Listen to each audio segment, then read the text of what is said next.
South Indian singers Telugu వాళ్ళు అనేటప్పటికి మన బాలువే కదా అన్నంత లైట్ తీసుకొని మనల్ని ట్రీట్ చేసే విధం ఉంటుంది. మనం కూడా ఎందుకంటే మనం కొంచెం అనుసరించి పోయేటప్పటికి ఏమవుతుందంటే మనవాడే కదా బాలు అన్నట్టుగా ఉంటుంది.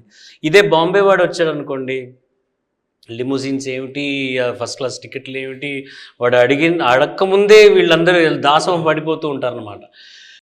మరీ అంత ఎగ్జాజరేటెడ్గా కాకపోయినా I wanted him to have a place in this world and show him that this is his place. ఆ మర్యాదతో ఒక టూర్ చేయాలన్నది నా ఉద్దేశం అప్పుడు.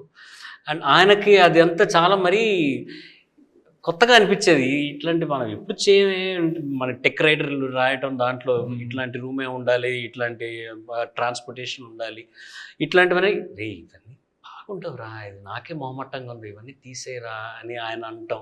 మీరు వదిలేండి నన్ను, నేను చూసుకుంటాను, అది కుదరకపోతే వదిలేస్తాం అంతే కదా, మనం చేయాల్సిన ప్రయత్నాలు మనం చేస్తాం అంతే.